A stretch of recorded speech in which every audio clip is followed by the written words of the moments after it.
welcome back to my channel, Ask DeAvila Sadé, with your host, Dr. DeAvila Sadé, LCSW, and I'm back with a new video. If you're new to my channel, go ahead and subscribe, click the like button, comment below. This is all about Microlocs and mental health and Microlocs. I think I'm gonna stick with that tag. So I am back with a new video and let's go ahead and get into it. This video is really gonna be, I think it could be a fun video for my Microlocs journey. I have done like a similar video to it in the past when and I'll link it up here. It was about navigating my flaws in my Microlocs journey. But I want to talk to y'all about some of the setbacks that has happened in my 2.5 years of being locked. If you have had any setbacks in your lock journey, please comment below because I need to see what to expect if you've been locked longer than me or just what has happened to you. I would love for us to talk about it, do the dialogue, comment, all that. So let me know what your setbacks and let's get into the video.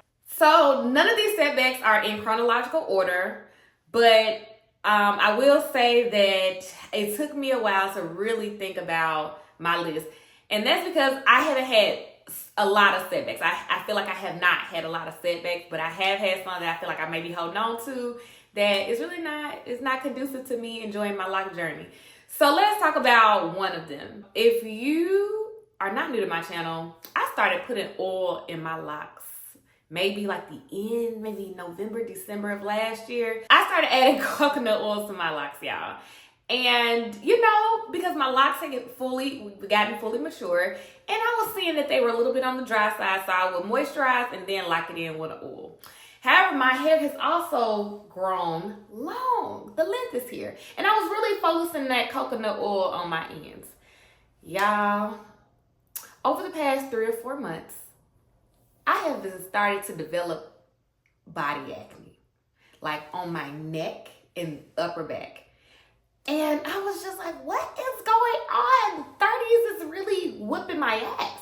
Why is my, body breaking down? So I was talking to someone who's a loctician and they were like, well, what products? Because I was thinking, no lie, I was thinking that, am I allergic to my own locks? Like, what is going on? Are my locks holding something? Do I need to cut? I was really thinking, do I need to cut my locks? Because I can't do this acne stuff. This I cannot do. Yes, it was a big deal for me. And she said that what had I introduced into my locks and over the past, because she asked me how long I had been breaking out. I was like, probably about 3 or 4 months at this point. And she's like, what have you introduced over the past 3 or 4 months? And I was like, well, I added an oil to my edges that I was documenting, but I stopped using it because I was like, I really want to see no difference. And then I added coconut oil. And when I said it, I was like, she was like, take the oil out and see. When I mean my neck is starting to clear up, I don't really want to show y'all too much because not that it's disgusting or anything, but I was embarrassed by it, but I'll show y'all. Okay, so it's like dark spots. Like it was breaking out just all right here and all at the top. It's starting to clear up now. If you can see it, I don't know if y'all can see it, but it's starting to clear up now, but that was really causing me distress. So now that I've stopped using coconut oil, my skin is starting to clear up. I was kind of breaking out on the end, like the bottom of my face as well, my jawline. So I started prescription strength tretinoin to clear up my skin. I've been on it before. If you follow, when I first got locks, that February after I got locks in September, that February, I went to the dermatologist. I did a whole video on it and I was put on some products for my seborrheic dermatitis. And I also gave tretinoin acne medicine and I've started that back because my skin has been breaking out. So yeah, that to me was a lot of setback, putting oil in my hair and then it literally possibly messing up my skin. I've seen lock girlies put oils in their hair and how their hair looks so vibrant. And again, my hair it's only been mature maybe over the past 6-7 months. So I'm trying to get used to the mature locks and making sure that I'm taking care of them. I knew how to take care of starter locks, but I want to make sure I know how to take care of mature locks. So seeing other lock girlies put oils in their hair and they look thriving, I was like, oh, I'm gonna do this. Now No. So now I don't know what I'm gonna do. I'm gonna just try to keep it like I was doing it, just moisturizing my hair every couple of days and calling it a day. I never needed oil before, so I was just like, I don't need it now. That brings me to my next point. Seborrheic dermatitis, getting diagnosed with that to me, felt like a setback in my lock journey because I didn't know I had it until I went to my lock consultation, and then the person that installed my locks was like, I think you have psoriasis on your scalp. And that's when I went to the dermatologist a couple of months later after getting them installed, and it was seborrheic dermatitis. So what I feel with seborrheic dermatitis, that if you don't take care of it, it gets worse. So with that, I have to use a special shampoo. I use the Head & Shoulders Royal Oils. I have my Amazon store linked below. So if you want to look at the products that I use for my wash days to help with my seborrheic dermatitis, all of that will be linked below. And I love the Head & Shoulders. It's not an issue, but it's like I can only go so long without using it because I don't want to use it all the time. I be wanting to try new shampoos. So I can't go, it started flaking up. The scalp started flaking up if I go too many washes without using it. I also have to do the scalp elixir, so adding that to my routine to make sure in between washes that I'm taking care of my scalp. So to me, it just can be bothersome because you don't want the flaky scalp. You don't want to have this issue. Again, it keeps me from being able to put oils in my hair. So that was the thing when I first started my lock journey. I was putting like oils on my scalp, and the oils on my scalp made the seborrheic dermatitis flare up worse. So I just hate, or I strongly dislike that I can't be an oil girl. And now I can't be it on the shaft of my hair because it might break my skin out. And I can't put it directly on my scalp because of the flare of my seborrheic dermatitis. And I just be like, dang, y'all. I mean, I do believe that, less is more. And maybe I don't need to have all of these products. I don't need to be a product junkie like I was when I was a loose natural. But I just feel like sometimes I get to miss, I guess I fear that I'm going to miss out on being able to really see my hair thrive if I don't have these items or be able to use these items, but I can't. Like, I just can't. So I think that's just like I don't want to say a grieving part, or it's just me having to set better expectations or more realistic expectations about my hair journey. But yeah, that was a setback, learning that you have a diagnosis and having to navigate your hair journey with that diagnosis when you didn't even know that was an issue for you. My next setback, and y'all, if you are not new to my channel, you've heard me say it before, my edges. My edges. Oh my God. So this was an issue right before I got locks. Maybe over, because for 1 year straight prior to me getting locks, I wore nothing but braids. We were still kind of really into the pandemic, and I just didn't feel like dealing with my hair. It was just a lot. So I started getting braids, and I got it for a year.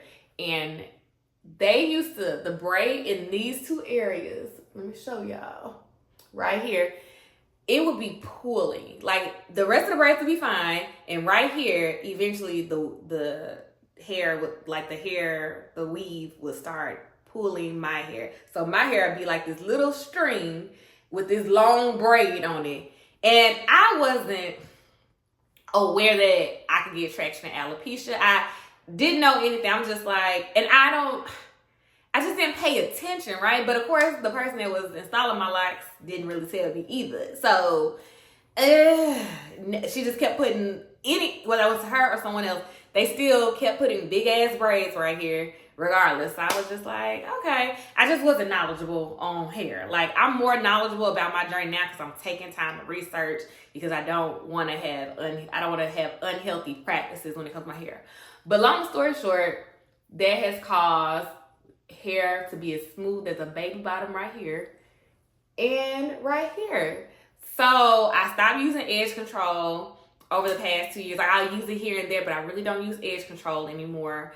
And I just try to, keep it natural. I have put oils, castor oil, growth oils, everything that you can imagine on here, and to no avail. The hair grows around. Like, I got hair, all of this is hair. I have hair right here, but just right there. And I've been doing this for 2.5 years. So I think that was a setback, because seeing, again, this is a comparison game. Seeing all of these people with amazing locks that I follow, and their edges are looking scrumptious. They're so full. And I'm like, I'm not going to say a word I was about to say, but I'm like, girl, like, I want full edges. Like, I don't want this to be my portion in life. So I told you I just got on the tretinoin. For skin. Well, actually, there are studies that show that tretinoin can also help with hair growth because it turns over the cells like very quickly. So you should be able to have hair. So if you mix it with the minoxidil, which is like the hair loss foam or cream that you can get from like Walgreens or Amazon, you put the tretinoin first and you put the minoxidil, and you do that every day for like 9 months. You should see these come in full. So I'm thinking about doing that. I'm a little nervous because, again, I have tried new things on my hair over the past 6-7 months, and I'm not happy. I haven't been happy. So I'm just like, do I want to try this? And then, a fear of me losing my edges altogether, which I feel like the minoxidil is for hair loss, so I really shouldn't have that issue. But what if I have an allergic reaction? I don't know. I just feel really, I don't know yet. I think I'm going to give it some time, do a little bit more research before I go do that. But I just don't want to chance losing my edges altogether. But I haven't lost a lock yet whatsoever. And if I do, it's going to be okay. But I haven't lost a lock yet. I've been really diligent about taking care of my hair. But that was a setback, them thinning edges, because I feel like, and people tell me, oh, it's not that noticeable and all that. But I'm like, y'all don't know how it feels to have it. Like, y'all edges look good. Don't tell me.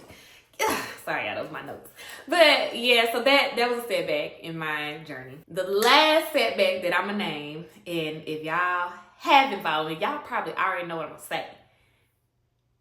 Color gate, okay?